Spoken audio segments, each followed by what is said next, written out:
कसले प्रेम प्रस्ताव राख्यो, दिदीले कि भेनाले हो? मैले त थाहै पाएन। अनि चाहिँ दाइ नमस्कार भने हो कि दिदी मैले चाहिँ नमस्ते मात्रै भने यही हो पहिलो याद, त्यो चाहिँ यादै छ कि त्यो चाहिँ। त्यसपछि उता फर्दर केही भएन। अनि उसको त त्यही हो नि त, त्यसो दाइ नमस्ते अनि त्यो 2 वर्षपछि चाहिँ कसरी चाहिँ एकाएक दाइ परिचय परिवर्तन भयो? दाइ भन्न बिस्तारै छोडेको के।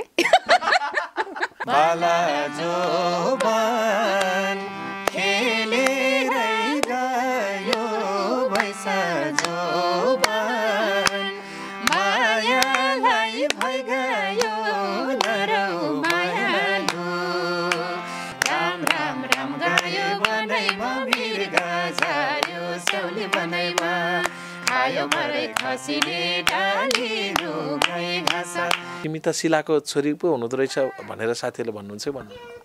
साथीहरूलाई त थाहा छ, अब उनीहरूको पेरेन्ट्सहरूले चाहिँ अलि ध्यान दिनुहुन्छ अनि भन्नुहुन्छ कहिलेकाहीँ। हजुर, भेटेको उहाँको प्यारेन्ट्सहरू तिमी शिलाको छोरी हो भनेर सोध्नुहुन्छ। कति खुसी लाग्छ? प्राउड फिल हुन्छ। साँझ परेपछि निलैलै याद आउँछ तिम्रो धेरै, मनभित्रको गुप्त कोठामा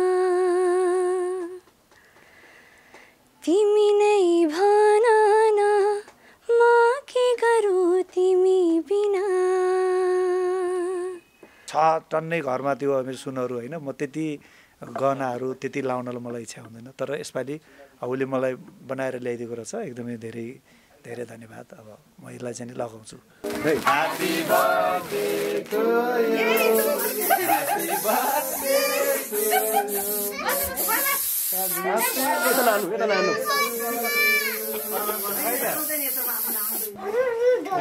बल्ल बर्माला पहिराको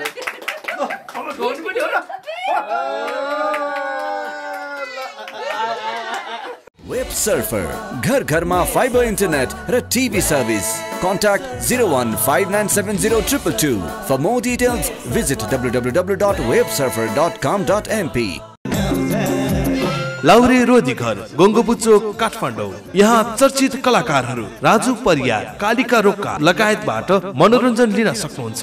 सम्पर्क 9869 7961 64, 9860 24 39 88।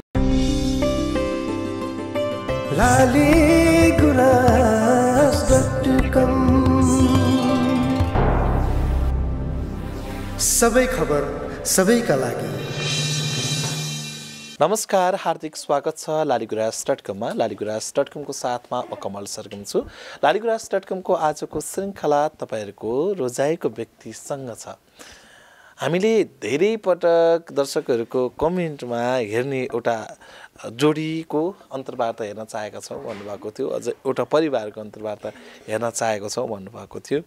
लामो प्रतीक्षा पनि र लामो प्रयासपछि यो चाहिँ सफल भएको छ। तपाईहरूले धेरै अनुरोध गर्नुभएको र धेरै चाहना गर्नुभएको लोकप्रिय लोक तथा दोहोरी गायिका तपाईँकै मनकी गायिका शिला आलेको परिवारसँग आज छौँ। योभन्दा अगाडि धेरै दर्शकहरूको कमेन्टको आधारलाई मानेर चाहिँ आज उहाँको श्रीमान शिवराज पौडेलको चाहिँ जन्मदिनको अवसर पारेर एउटा विशेष कुराकानी गर्दैछौँ, त्यो पनि शिला आलेकै घरमा पुगेर। र यो अन्तर्वार्तामा उहाँहरूको पारिवारिक जीवन, सङ्गीतमय जीवन र साङ्गीतिक यात्राको सफलताका धेरै कुराहरू रहनेछ। कसरी वैवाहिक जीवनमा उहाँहरू प्रवेश हुनुभयो र सफलता कसरी प्राप्ति भयो र यो धेरै नेपालीको मनमा कसरी बस्नुभयो, यी समग्र प्रश्नहरूको यावत उत्तरहरू हामी खोज्ने कोसिस गर्नेछौँ। र तपाईँले श्रृङ्खला अन्तिम समय हेर्नुहोला। र यो कार्यक्रमलाई प्रायोजन गरेको छ वेब सर्फरले। फास्ट इन्टरनेट र केबल टिभीको लागि वेब सर्फर तपाईँ हाम्रो घर सँगै सहपायोजन गरेको छ लाउरे रोजगार गङ्गोबु काठमाडौँले। भन्दै लाग्छु कुराकानीतर्फ। यो सुन्दर परिवारलाई हार्दिक स्वागत छ हाम्रो सम्पूर्ण मिडिया। धन्यवाद। अब दिदीबाटै सुरु गरौँ। भेनाको कति जन्मदिन हो यो? त्यो त सासु आमालाई सोध्नुपर्छ। मैले पाएको सन्तानको मलाई थाहा छ, अब सासु आमाले पाएको चाहिँ उहाँ पर्नुभयो, त्यही भएर मेन त अझै आमा बालाई सोध्यो भने थाहा हुन्छ नि त। अब भेना यो जन्मदिन त स्पेसल भयो नै। अब दर्शकलाई पनि जानकारी गराउँ, यो सम्भवतः पारिवारिक पहिलो अन्तर्वार्ता भएको हुनाले पनि यसरी जमघट भएर दर्शकहरूको बिचमा देखिन भएको थिएन र अलिकति यो अपडेट पनि भयो। कतिको अलिकति स्मरण योग्य भयो यो वर्षको जन्मदिन? यसरी तपाईँले केक काट्नु भएको थियो कि थिएन परिवारसँग? अब ठ्याक्कै भन्नुपर्दाखेरि केक चाहिँ त काटियो पहिला नानीहरूको म्याडम बाहिर भएको बेलामा बच्चाहरूसित रमाइलो गर्नको लागि पनि पहिला गऱ्यौँ। तर च्यानल अगाडि चाहिँ यो फर्स्ट टाइमै हो सेलिब्रेसन। यो बर्थडे सेलिब्रेसन चाहिँ मिडिया च्यानलको अगाडि पहिलो हो। तर फेरि फ्यामिलीको इन्टरभ्यू चाहिँ हाम्रो पहिला पनि भएको छ होइन। हाम्रो के बहिनीले थियो शोभा त्रिपाठी बहिनीले अलि पहिला टेलिभिजन धेरै पहिला लिनुभएको थियो। अब यो चाहिँ दोस्रो हो फ्यामिलीमा। अब यो अलिकति स्मरण यो तपाईँहरू दुईजनाको दोस्रो होला, तर छोरीसहित यो परिवारको चाहिँ पहिलो। छोरी सानो थियो त्यति बेला, ठुलो सहितको चाहिँ पहिलो नै हो। जो चारैजना एक ठाउँमा भएको चाहिँ पहिल्यै हो। त्यो ब्रोडकास्टिङ भयो, कता गयो अरण्य टेलिभिजन। मैले चाहिँ हेर्न पाइनँ त्यो प्रोग्राम। मैले भेनालाई सोध्न खोजेको जस्तो दिदी त सङ्गीत प्रेमी मात्र हुनु भएन, नेपाली लोकदोहोरी क्षेत्रको सर्वप्रिय गायिकाको रूपमै चिनिनु भयो। तपाईँ पनि एक सफल सङ्गीतकार होइन, सफल सङ्गीत शिक्षक भनौँ न। लगभग नेपालमा धेरै ठाउँमा तपाईँलाई चिन्नुहुन्छ। परिचय पनि दिउँ न होइन, तपाईँको नाम पनि भनिदिनु न दर्शक। अब मेरो शिवराज पौडेल नाम, घर मेरो चितवन हो होइन, पार्वतीपुर वार्ड नम्बर 1 त्यति बेला सीतापुर। अहिले चाहिँ अब भरतपुर महानगरपालिका वडा नम्बर 21 पर्छ त्यो ठाउँ। अनि म चाहिँ नि त्यहाँबाट यो सङ्गीतको उच्च शिक्षा अध्ययन गर्ने सिलसिलामा काठमाडौँ आएँ 2051 सालमा। त्यसपछि ललितकला क्याम्पसमा भर्ना भएर मैले ललितकलामै पढेँ। ललितकलाबाटै मास्टर डिग्री गरेर ललितकलामै पढाउन थालेको मैले 12 वर्ष भयो ललितकला क्याम्पसमा।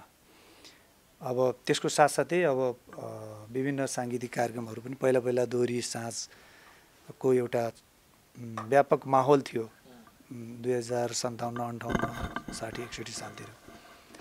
त्यो बेलामा हामी कार्यक्रमहरूमा पनि कहिलेकाहीँ दोहोरीको कार्यक्रमहरूमा पनि हामी जाने गर्थ्यौँ। मेरो भेटघाट पनि त्यति बेलै भएको हो शिलासँग।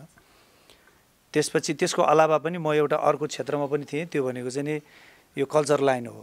म चाहिँ काठमाडौँमा सुरुमा आउँदाखेरि पहिलोचोटि मैले प्रवेश गरेको क्षेत्र भनेको कल्चरल क्षेत्र हो। त्यसमा चाहिँ नि विभिन्न हाम्रो देश त अब धेरै जात जाति भाषाभाषीको देश हो होइन। अब सबै जात जाति भाषाभाषीको त्यो आफ्नै संस्कृति, उनीहरूको आफ्नै वेशभूषा र त्यो गीत सङ्गीतहरू छ। त्यसलाई चाहिँ नि एकै ठाउँमा धेरै कलाकारहरू जम्मा भएर त्यसको सिक्ने र अनि त्यसलाई विभिन्न कार्यक्रमहरूमा, विभिन्न होटलहरूमा, 5 स्टार होटलहरूमा त्यो प्रस्तुत गर्ने गरिन्थ्यो। त्यति बेला नेपालमा पर्यटकहरूको एकदमै आगमन हुन्थ्यो त्यो बेलामा। पछि माओवादी द्वन्द्वले गर्दा विस्थापित हुँदै गएको हो। त्यति बेला मैले प्रवेश गरेको थिएँ यो कल्चर लाइनमा। मैले तपाईँको साङ्गीतिक यात्रा सुरु भयो र आज निरन्तर सङ्गीत शिक्षकको रूपमा हुनुहुन्छ। दिदी जस्तो भेना त एक हिसाबले राम्रो सङ्गीतकार पनि हुनुभयो नै होइन, सङ्गीत सिकाउनुहुन्छ नै, रागसँग अलि बढी केन्द्रित हुनुहुन्छ भनौँ न होइन। तपाईँलाई चाहिँ कतिको यसरी गाउनुपर्छ भनेर भेनाले सिकाउनुहुन्छ? यो पुलिसको छोराछोरी चोर हुन्छ अरे के अनि त्यस्तो भन्छ होइन। अनि त्यो कारणले गर्दाखेरि घरमा टिचरको छोराछोरीहरू नि प्राय राम्रो पढ्दैन अरे, फेल हुन्छ अरे झन्। त्यस्तै हो, घरमा सङ्गीत टिचर हुनुहुन्छ, कहिले पनि सिकिनँ मैले। अनि उहाँ कुनै ठाउँमा अब कहिलेकाहीँ स्टुडियोहरूमा रेकर्ड गर्न जाँदाखेरिमा चाहिँ अनि स्टुडियोभित्र म रेकर्ड गरिराखेँ भने उहाँ बाहिर बसिदिनु भयो भने झन् आउन ला स्वर पनि भित्र दबिन्थ्यो, डर लाएर मलाई त हुँदैन, अहिले पनि हुँदैन। म आफूले गाइसक्ने, म एक्लै भएँ भने बरु एकदम खुलेर गाउन सक्छु होइन। उहाँ भइदियो भने झन् सक्दिनँ। अब कता मिस्टेक भइहाल्छ, त्यो केही भन्नुहुन्न, तर पनि मिस्टेक हुन्छ, ल मिस्टेक भइ त गयो भन्ने हुन्छ, डर लाग्छ अनि गाउनै सक्दिनँ। भनेको यो टिचरले एउटा आफ्नै परिवारलाई शिक्षक भइरहँदाखेरि शिक्षा दिन सक्नु भएको छैन पनि, लिन पनि सकिनँ। ओके, अब म भान्जीसँग जान्छु। हाम्रो जेठी भान्जी, हजुरको नाम पनि भन्नु। हजुर, मेरो नाम सेविका पौडेल। अहिले कतिमा पढ्नुहुन्छ? म 10 मा। यहीँ काठमाडौँमै हो? हजुर, बागमती बोर्डिङ स्कुल सुकेदारामा छ। हजुर, तपाईँ र नानी एउटै स्कुलमा? एउटै स्कुलमा होइन, आर्याको उता माथि सभ्यता पाठशाला, अनि मेरो चाहिँ बागमती सुकेदारामा। जस्तो अब बाबा मम्मी चाहिँ कलाकार हो भन्ने चाहिँ थाहा छ तपाईँको साथीहरूलाई? थाहा छ। हजुर, के भन्नुहुन्छ साथीहरूले? त्यस्तो के भन्दैन। जस्तो अहिले त पछिल्लो समय त मामुको धेरै अन्तर्वार्ताहरू, धेरै दोहोरीहरू एकदम पपुलर छन् नि होइन। त्यो देख्दाखेरि चाहिँ ओहो तिमी त शिलाको छोरी पो हुनुहुँदो रहेछ भनेर साथीहरूले भन्नुहुन्छ भन्नु साथीहरूलाई त थाहा छ अब उनीहरूको पेरेन्ट्सहरूले चाहिँ अलि ध्यान दिनुहुन्छ अनि भन्नुहुन्छ कहिलेकाहीँ हजुर भेटेको उहाँको प्यारेन्ट्सहरू तिमी शिलाको छोरी हो भनेर सोध्नुहुन्छ कति खुसी लाग्छ प्राउड फिल हुन्छ आफ्नो मम्मी यति ठुलो कलाकार हुनुहुन्छ भनेर खुसी लाग्छ हजुर तपाईँलाई मम्मीको चाहिँ गीतहरू सबै याद छ याद चाहिँ छैन सुन्छु चाहिँ हजुर जस्तो अहिले मम्मीले गाउने दोहोरीहरू याद छ होला आउँदैन उसलाई दोहोरी गीतको टाइटलहरू चाहिँ थाहा छ जस्तो मम्मीले गाएका पुरानो गीतको टाइटलहरू चाहिँ पुरानो सबैभन्दा फेमस भनेको सुन्तला र स्याउ हो त्यो चाहिँ सबैलाई थाहा छ ओके अब सानी नानी पनि हुनुहुन्छ एकदम ट्यालेन्ट छ बोल्न मलाई थाहा छ थोरै नजिक आउनु न माथि आउनु ल अनि बोलाउन नि सजिलो हुन्छ बोल्न नि सजिलो हुन्छ नानी नाम भनिदिनु न आर्या पौडेल कति वर्ष हुनुभयो हजुर चाहिँ 10 वर्ष भइसक्नु भयो अनि कतिमा पढ्नुहुन्छ हजुर चाहिँ अहिले 4 मा कस्तो छ पढाइ कस्तो छ राम्रो पढ्नुहुन्छ कि नराम्रो ट्यालेन्ट हुनुहुन्छ राम्रो नराम्रो भन्ने चाहिँ अरूले हो है आफैले त केसरी भन्ने अब हजुरलाई चाहिँ गीत गाउन आउँछ कि आउँदैन आउँदैन मम्मीलाई जस्तो गीत गाउन आउँदैन मम्मी चिन्नुहुन्छ कि हुन्न साथीहरूले हजुरको साथी चिन्छ के भन्नुहुन्छ मम्मी कलाकार हो भन्ने थाहा छैन साथीहरूलाई थाहा छ तपाईँले भन्नुहुन्छ मेरो मम्मी त सिङ्गर हो राम्रो दोहोरी गायिका हो भनेर चिनाउनु भएको छ नचिनाउने साथीहरूलाई अब आज त थाहा पाउनु भयो अब हो हाम्रो त आर्यको त मम्मी बाबा त यति धेरै पपुलर कलाकार हुँदो रहेछ भनेर थाहा पाउने भयो नि त भोलि फेरि स्कुल जाँदा त ओए आर्य तिम्रो त अन्तर्वार्ता हेरेको थिएँ नि भन्नुला नि साथीहरूले के गर्नुहुन्छ ओके अब म भेनातर्फै लाग्छु जस्तो यो वैवाहिक यात्राको कुरा पनि अलिकति हामीले चाहिँ बद्री दाईबाट थोरै सुनेका थियौँ है तपाईँहरू चाहिँ दोहोरी दिदीले दोहोरी गाउनुहुन्छ भन्ने कुरा चाहिँ तपाईँलाई पहिल्यै थाहा रहेछ भन्ने कुरा तपाईँ दोहोरी साँझमा जस दिदीले गाउँदाखेरि हेर्न जानुहुन्थ्यो हेर्नै भनेर त गइनँ म होइन त्यो चाहिँ अब कसरी हजुरलाई गलत रिपोर्टिङ भयो म चाहिँ यो 58 सालमा राजदरबार हत्याकाण्ड भएपछि म ठमेलमा काम गर्थेँ ठमेलमा हाम्रो बेलुका सधैँ हाम्रो एउटा टोली थियो टिम थियो साङ्गीतिक कार्यक्रम गर्ने हामी त्यो नेपाली टिपिकल इन्स्ट्रुमेन्टहरू बजाउँथ्यौँ लगभग 5 वर्ष जति मैले त्यहाँ बजाएँ मण्डप होटेलमा त्यही जागिरले नै म काठमाडौँमा म्युजिक पढेर बसेको थिएँ कि त्यति बेला अनि त्यो हत्याकाण्डपछि त्यो कार्यक्रम चाहिँ बन्द भयो लगभग अनि त्यही बेलामा ठ्याक्क 2-4 महिना अब म गर्दिनँ काम भनेर बसेको थिएँ साथीहरूले फेरि हाम्रो जुजु गुरुङ दुर्गा गुरुङ सुन्दर सिग्देल माधव त्रिपाठी अनि त्यसपछि आशिष परियार यी साथीहरू त्यति बेलाका उहाँहरूले चाहिँ होइन सोल्टी भन्ने चलन छ के हाम्रो सोल्टी यस्तो छ एउटा दोहोरी साँझमा के गर्ने हो त हाम्रो टिमै जाऊँ न त भन्नुभयो मैले चाहिँ एकदमै होइन म नगर्ने अब 5 वर्ष गरिसक्यो अब अर्कैतिर डाइभर्ट गर्ने भनेर चाहिँ सोच्दै थिएँ तर फेरि साथीहरूले फेरि एकदमै कर गर्नुभयो तपाईँ आउनै पर्छ अब हाम्रो टिम भयो भने राम्रो हुन्छ भनेर त्यही 58 सालकै जेठमा त्यो काण्ड घटिसकेपछि असार साउनतिर हो कि साउनको अन्तिमतिर भदौ लागेपछि त्यस्तै हो म चाहिँ सिधै कामै गर्ने हिसाबले त्यहाँ गएको हो दोभान दोहोरी साँझमा त्योभन्दा अगाडि दोहोरी साँझमा कार्यक्रम हुन्थ्यो भन्ने चाहिँ सुनेको हाम्रो त्यही जुन होटेलमा म काम गर्थेँ त्यहाँ पनि हाम्रो यो अहिलेको सीता थापा बहिनी कल्पना गुरुङ भन्ने हुनुहुन्थ्यो उहाँ पनि अहिले युकेमा हुनुहुन्छ यी बहिनीहरू त्यति बेला आफ्नो गीत सङ्गीत प्रस्तुत गर्नु बेलामा कार्यक्रमहरू हुँदाखेरि आउने गर्नुहुन्थ्यो त्यहाँ हामीले दोहोरीको कार्यक्रमहरू पनि गर्थ्यौँ गर्नु त तर हेर्नै भनेर चाहिँ त्यति बेला त्यस्तो ऊ पनि थिएन होइन गइन्थेन आफ्नै काममा बिजी भइन्थ्यो त्यस्तो हो त्यस्तो हेर्नलाई त्यहीँ भेटेको मैले पहिलोपटक कसले प्रेम प्रस्ताव राख्यो दिदीले कि भेनाले हो मैले त थाहै पाएन भनेको भेनाकै प्रस्ताव थियो त्यस्तो खै हो भन्न नि हो नै भन्न पर्ने होला किनभने अलि धेरै बोल्छु नि त म बोल्ने भएपछि चाहिँ यसैले भन्यो कि जस्तो चाहिँ देखिन्छ होइन तर अब जतिसुकै मन पर्यो नि आफैले तिमीलाई मन पराउँछ त कसरी भन्नु र भनेको भेनाले नि तपाईँलाई मन पराउँछ त्यस्तो कुरामा कस्तो हुन्छ भने हाम्रो त्यहाँ पहिलोचोटि भेट हुँदाखेरि नै सुन्दरजीसित गएको थिएँ म सुन्दर सिग्देल एकदमै हाम्रो त्यति बेला मिल्ने साथी होइन अनि उहाँले चाहिँ नि परिचय गराउनु भयो त्यति बेला भर्खर उक्लिँदै रहेछ त्यो 4 तला माथि थियो नि त दोभान दोहोरी साँझ त ठ्याक्कै भेट भयो हामी जाने त्यहाँ बाइक राखेर हामी यता निस्किने, ऊ पनि आउँदै रहेछ भनौँ न बेलुकाको ड्युटीको लागि। अनि ठ्याक्कै भेट भयो बाटोमा। अनि सुन्दरजीलाई त उसले पहिलेदेखि चिनिरहेको थियो, दाइ नमस्कार भन्यो।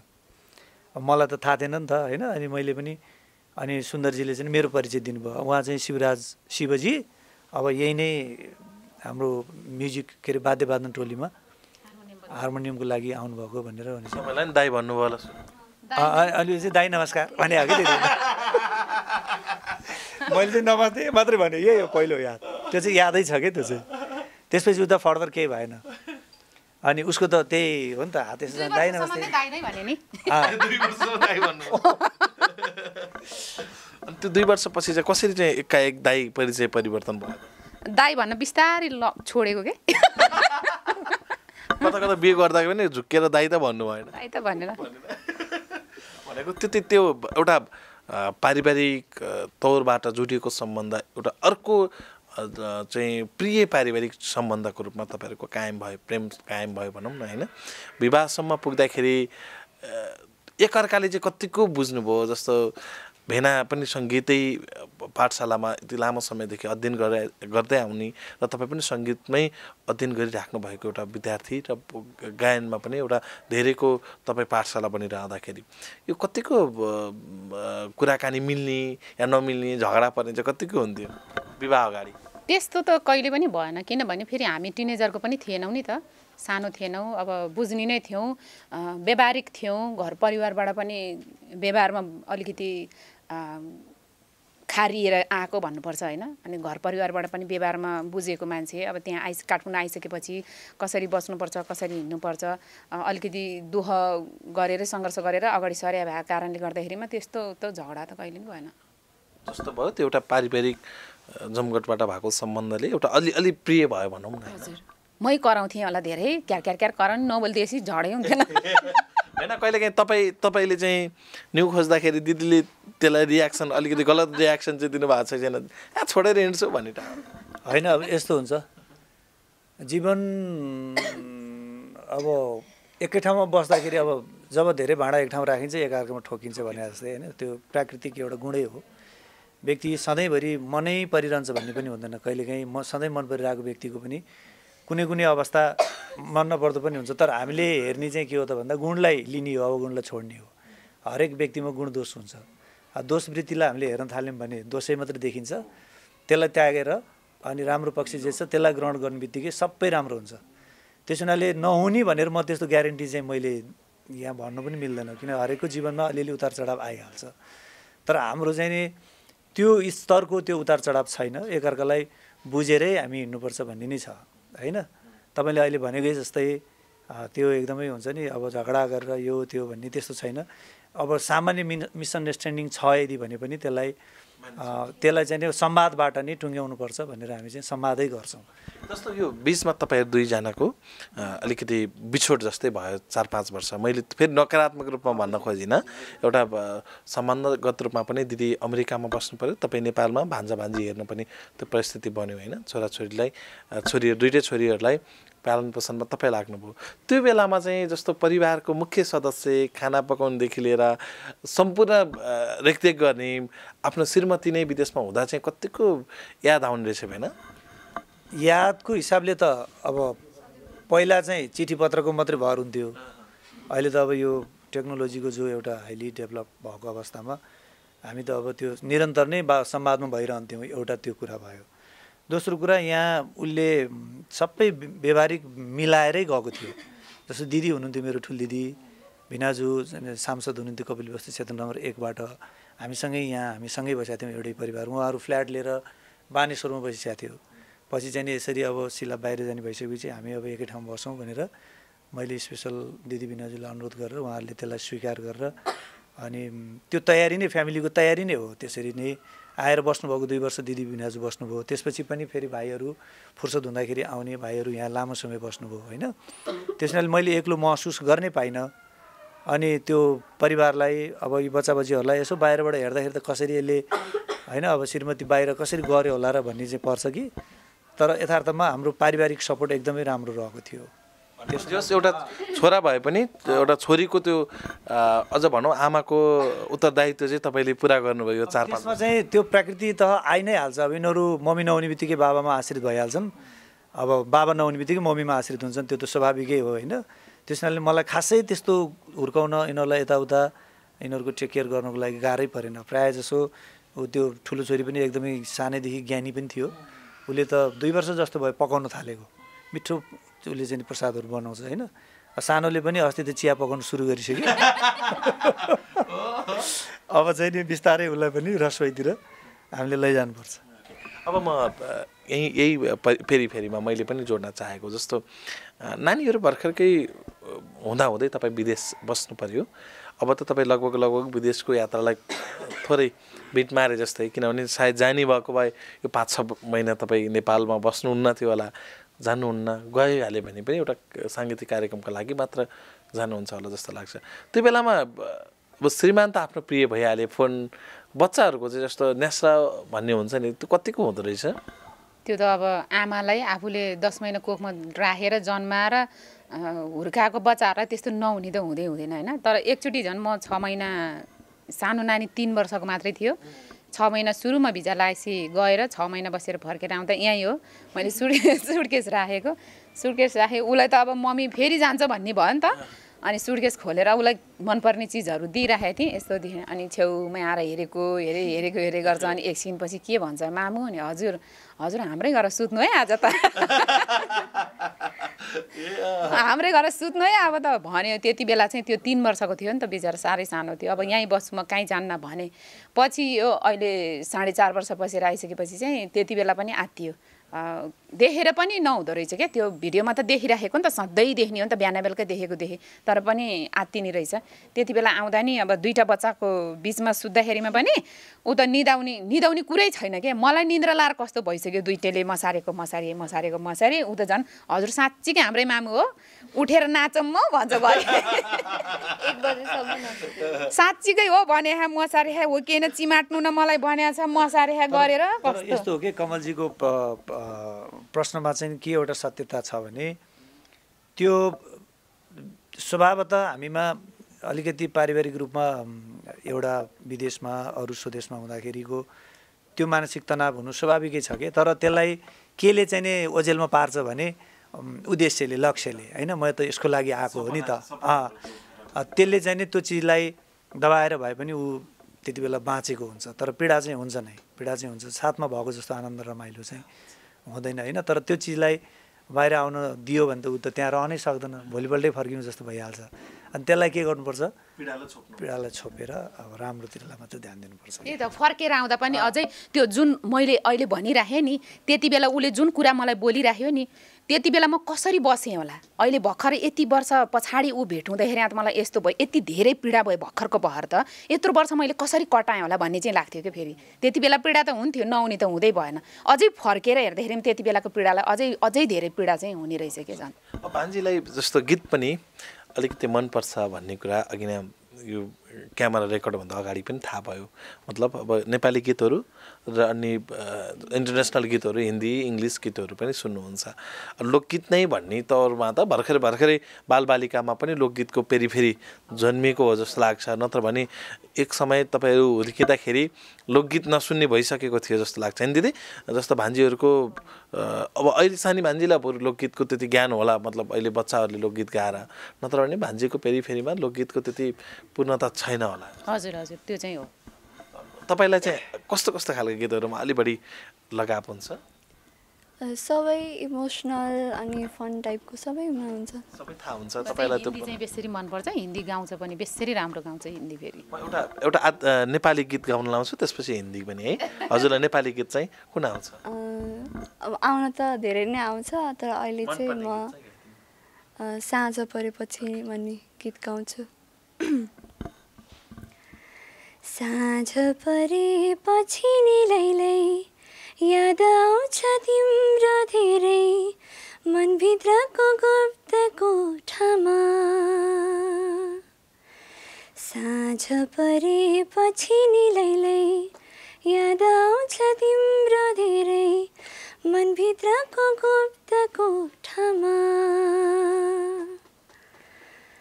तिमी नै भन न म के गरौँ तिमी बिना तिमी नै भन न म के गरौँ तिमी बिना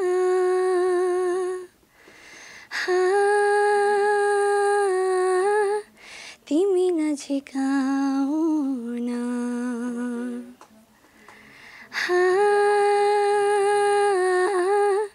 अझै नजिक आउन।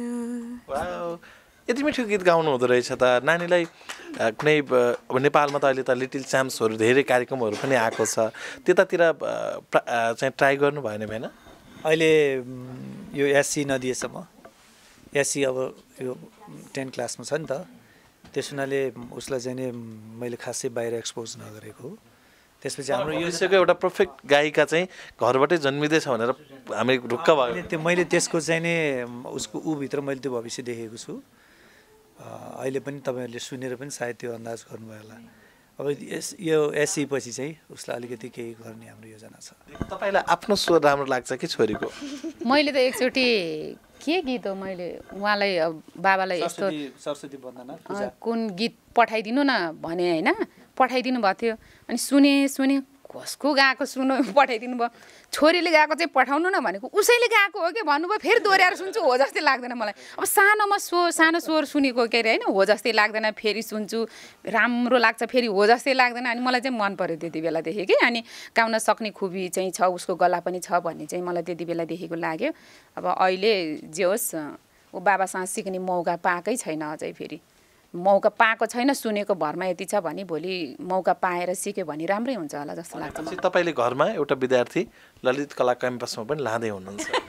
अब क्याम्पसमा मैले चाहिँ उसलाई म्युजिक चाहिँ साइडमै गराउँछु। मेन प्रोफेसन चाहिँ उसको अरू नै पेसा गराउँछु।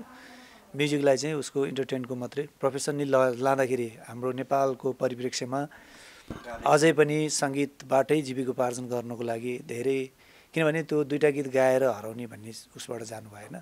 त्यसलाई सपोर्ट गर्ने अरू चिजहरू भयो भने उसको जीवन पर्यन्त गीत गाउन सकोस्, तर ऊ आफै कमाएर क्यापेबल भइसकेपछि। एक्ज्याक्टली त्यो पनि हो। तर मैले अझै पनि भन्न खोजेँ के भने सङ्गीतकै मात्रै अध्ययन गरेर डिपली पुरै सङ्गीतलाई मात्रै पेसा बनाउन क्षमता पनि छनलाई नभएको होइन। तर सङ्गीत चाहिँ त यत्तिकै पनि ऊभित्र नैसर्गिक यति यो स्तरमा छ भने भोलिको दिनमा उसले त्यसलाई दुईटै प्रोफेसन उसले अगाडि लान सक्ने उसको मैले देखेको छु कि क्षमता। त पढाइतिर पनि अन्य विषय कुनै अहिले अब पढिरहेको विषय साइन्स, कमर्स, म्याथमेटिक्सहरू लिएर पढिरहेछ होइन, पढाइलाई पनि उसले सँगसँगै लैजाओस् भन्ने चाहिँ मेरो त्यो चाहना हो।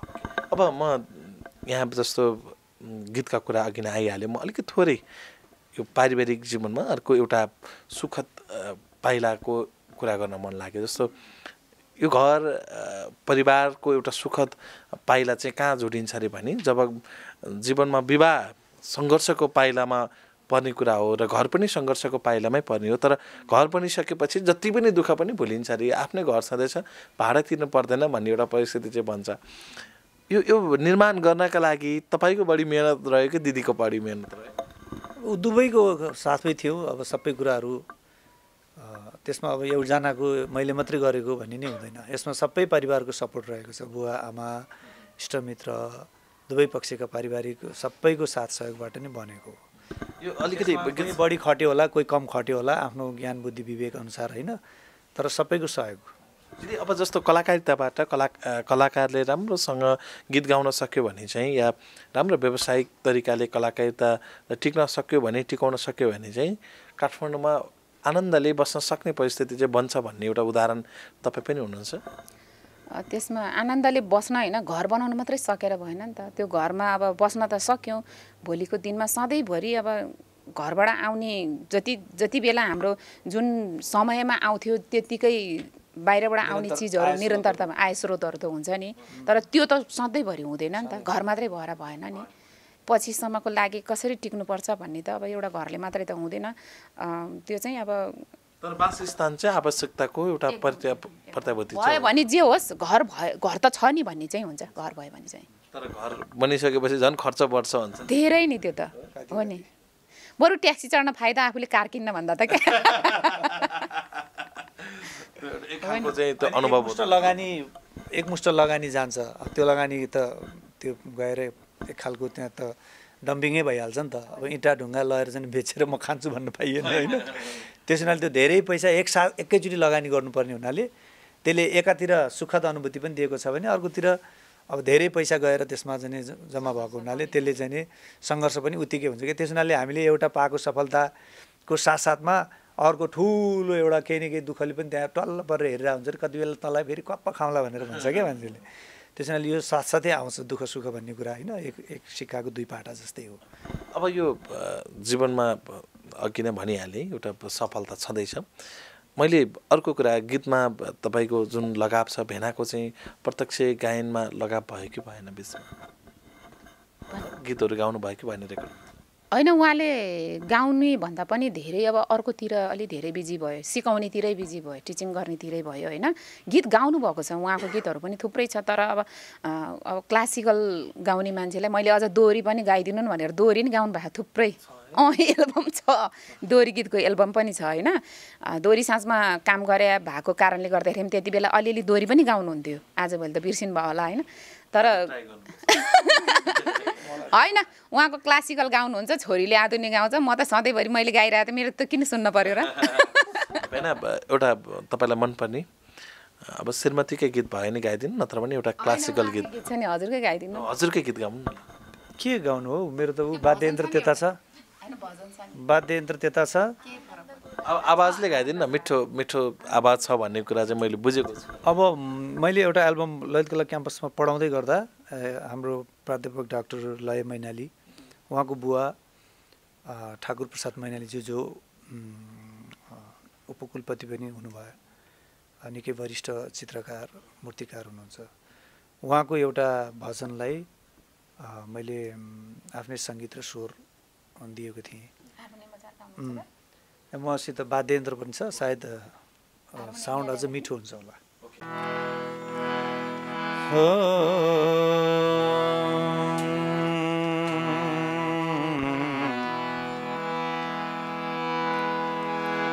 गुरु भजन थियो होइन। अनि हाम्रो ठाकुर प्रसाद मैनालीज्यूको शब्द रचना। आनन्दको धारा छ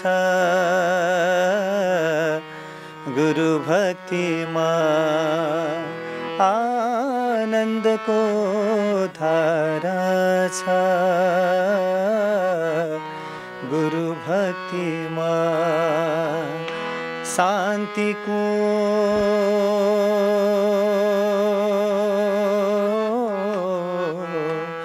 शान्तिको भण्डार छ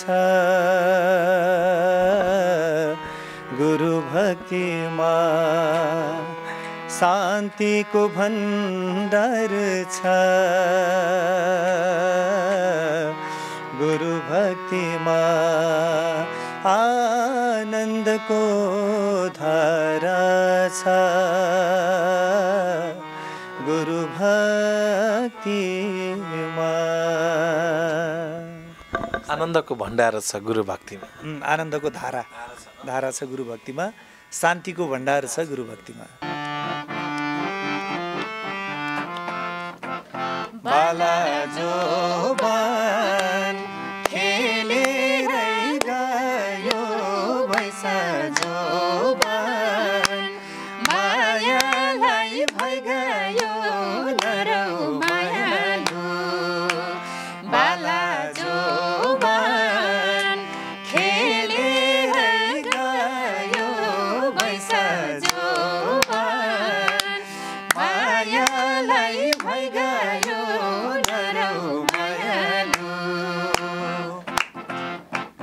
राम राम राम गए बनैमा मृग झार्यो स्याउली बनैमा, राम राम राम गयो बनैमा मृग झार्यो स्याउली बनैमा, खायो भरै खसीले डालिनु गए घाँस, खायो भरै खसीले डालिनु गए घाँस, खायो भरै खसीले डालिनु गए घाँस।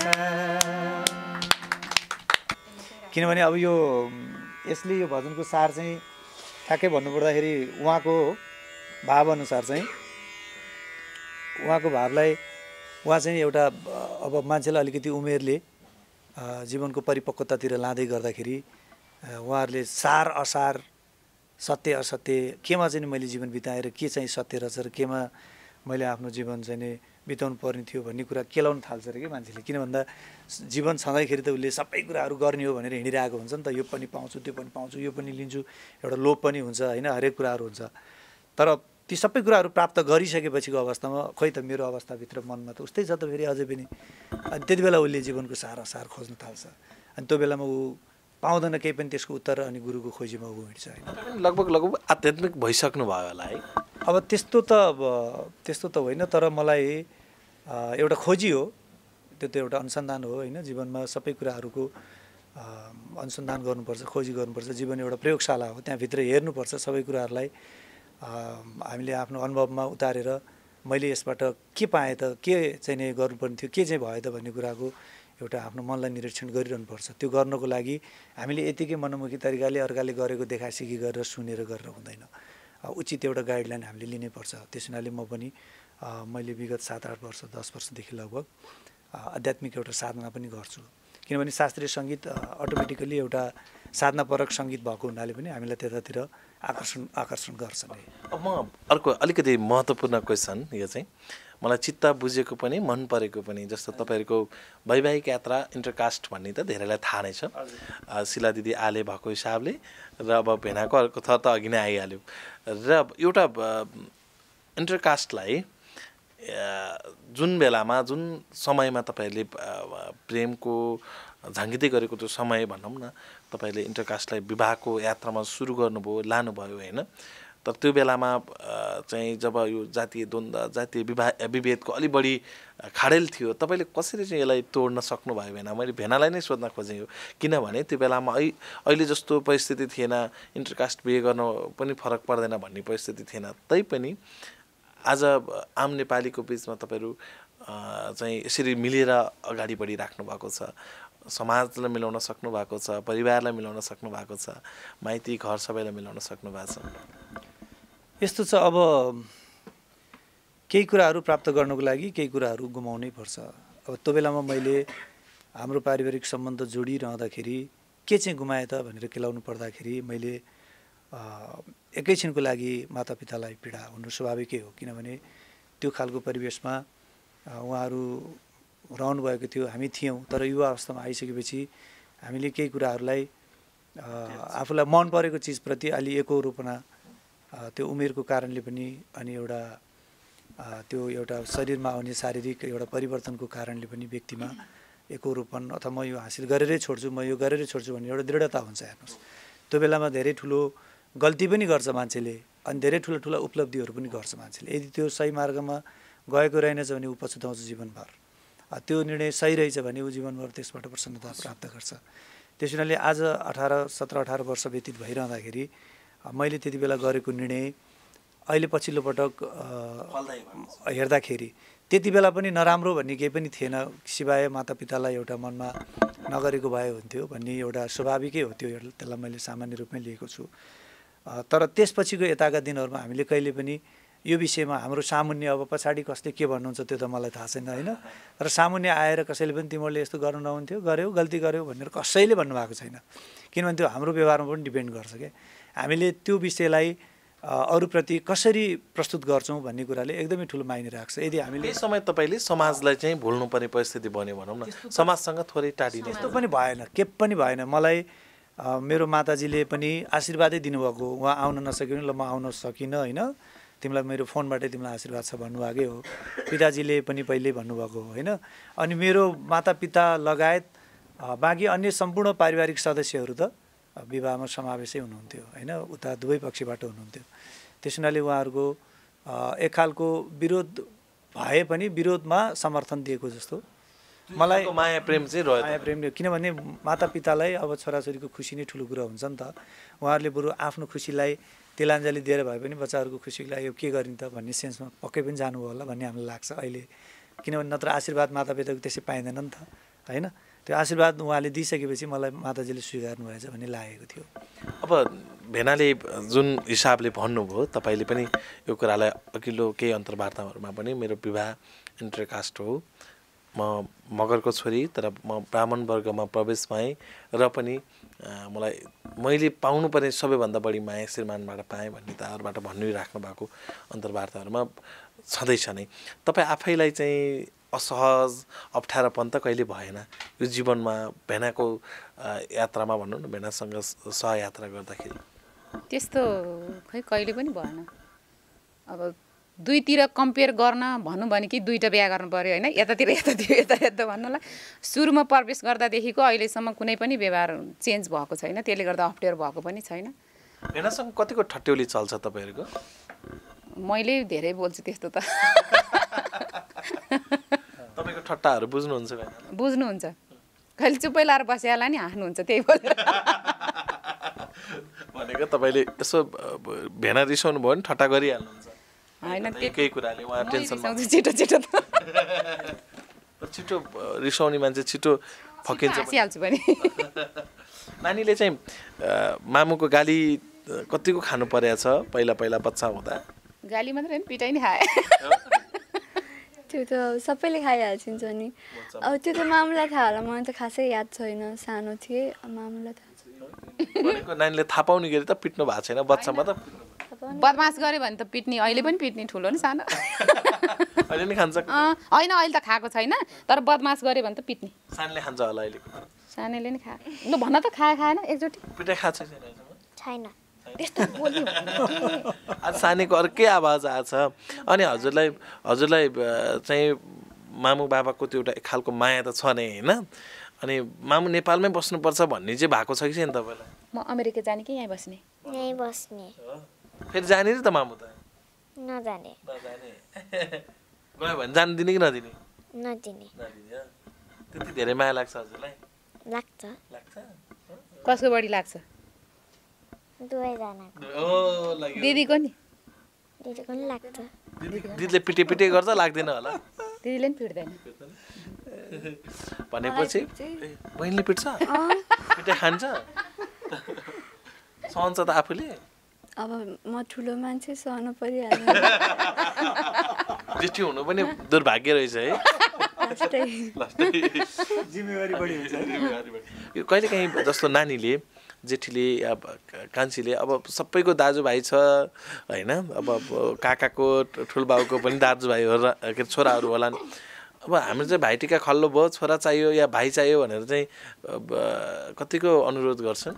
होइन, मैले पहिला पनि यो सानो छोरी पेटमा हुँदा तिमीले भाइ भन न, भाइ भन्यो नि भाइ पाउँछ अरे भनेर भन्न लाउँदाखेरि मलाई भाइ चाहिँदैन, बहिनी नै चाहिन्छ भन्थ्यो कि।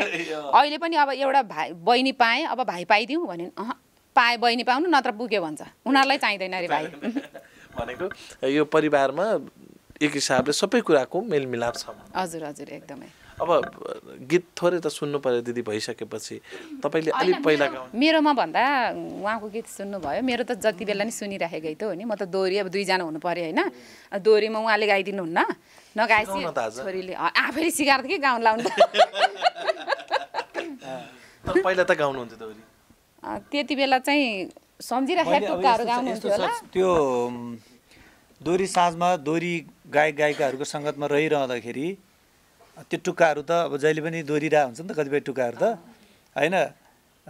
त्यो के अरे आज राति के सपनीमा, अनि भेटुनु रहेछ विपनीमा, सपनीमा विपनीमा, यस्तो टुक्काहरू जो पछाडि मिलाइन्छ नि। हिजो राति देखेँ थिएँ सपनीमा, भेटुनु रहेछ विपनीमा, यस्तो खालको त्यो कण्ठै हुने क्या, कतिपय 15, 20, 30वटा त कण्ठै हुन्थ्यो। कण्ठै गाइदिराख्ने होइन, मतलब प्रसङ्गअनुसार कहिलेकाहीँ त्यो एउटा न एउटा टुक्का मिली पनि हाल्थ्यो क्या, त्यस हुनाले त्यति बेला गाइन्थ्यो होइन। अब अहिले त अब त्यो अभ्यासै छुट्यो, कति भयो जति अभ्यास गरेँ उति आउने त हो नि। त्यस हुनाले खासै मैले अब नगाउने कुरालाई गाउँछु त भन्दैन। तैपनि अब अहिले दिदीको धेरै दोहोरीहरू आउँछ नि, तपाईँले निहालेर हेर्नुहुन्छ? सबै दोहोरीहरू यति हिट भइरहेको? सबै हेर्छु।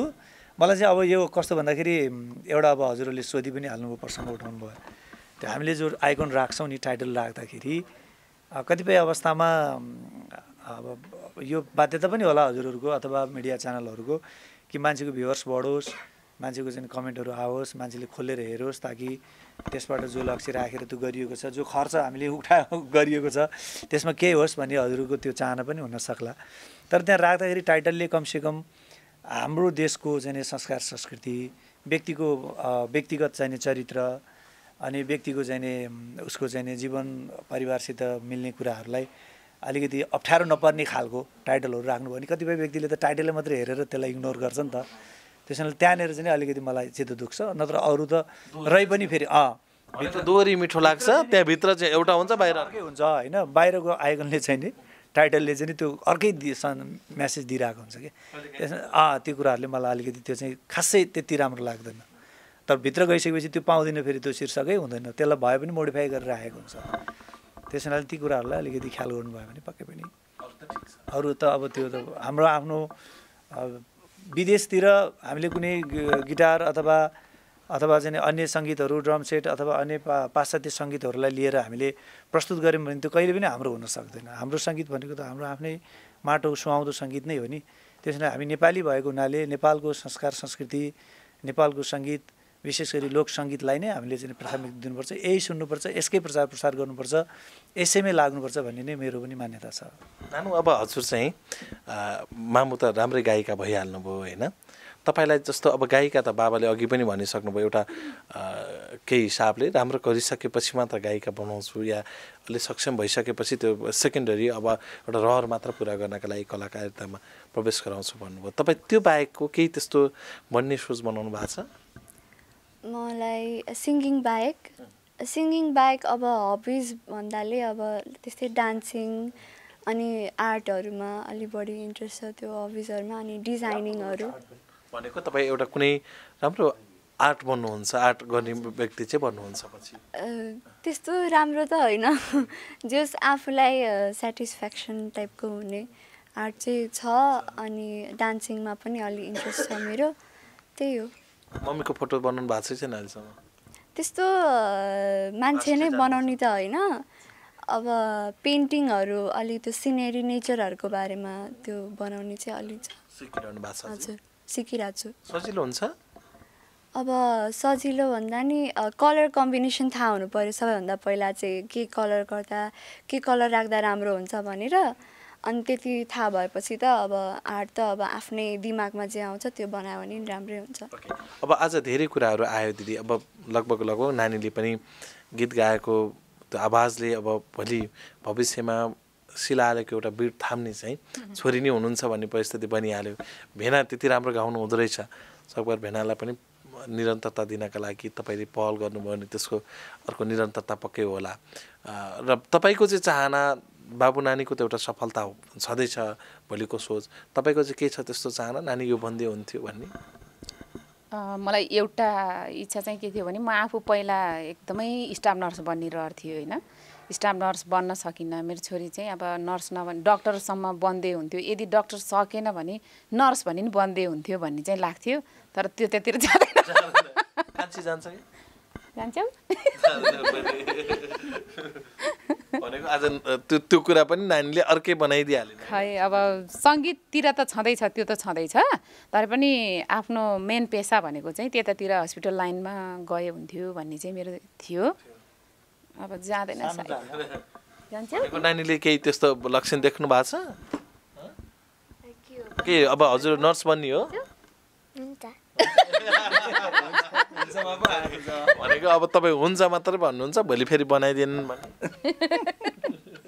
ओके, अब यो परिवारमा यति राम्रो कुरा पनि भयो। आज चाहिँ हामी असाध्यै खुसी छौँ। भेनाको जन्मदिनको अवसरमा गरेको यो कुराकानी हो। फेरि पनि भेनालाई जन्मदिनको लाखौँ लाख शुभकामना। यो 40औँ वर्ष तपाईँ पार गर्दै गर्दा अझै धेरै तपाईँको यात्रा सफल होस्। अब यो जन्मदिनको विषयमा छुटिँदै गर्दाखेरि मैले यो अलिकति उपहार भन्ने चिज चाहिँ त्यो अलिकति फुलको माला दियो भने उपहारै हो भन्ने मान्छन् होइन। फुलको माला त हामीले देख्यौँ उपहार, त्यो बाहेक केही दिदीले उपहार दिनुभएको छ तपाईँलाई?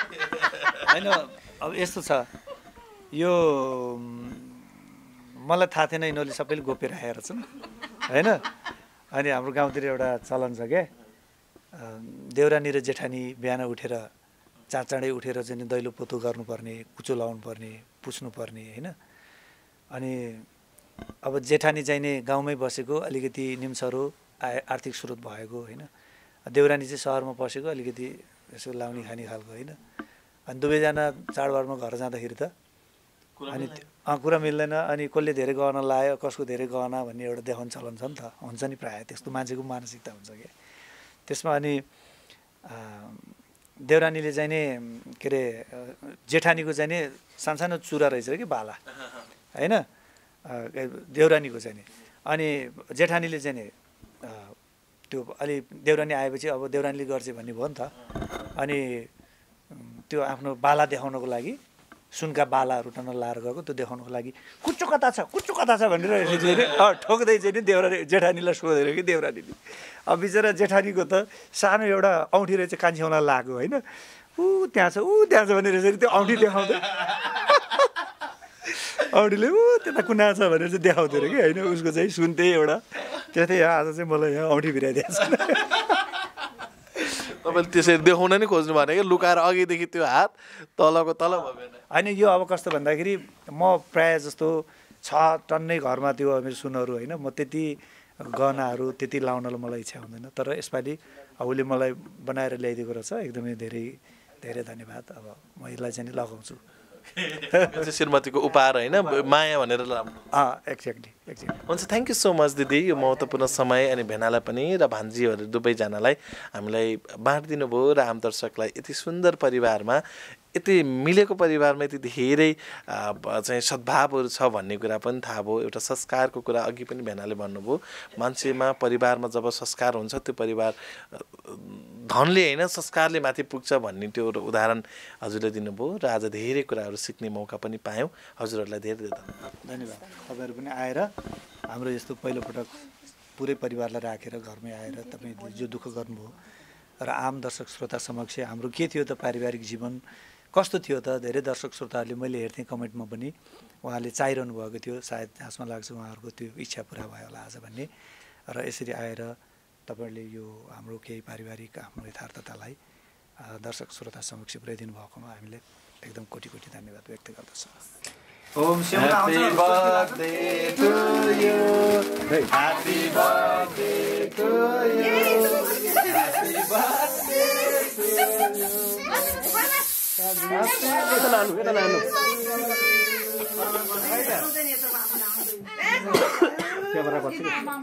Shit, you bought it.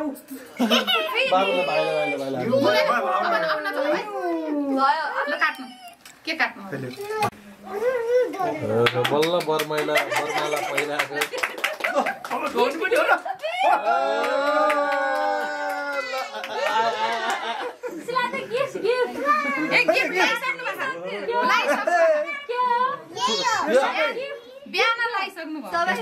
सुनको सिक्री घडी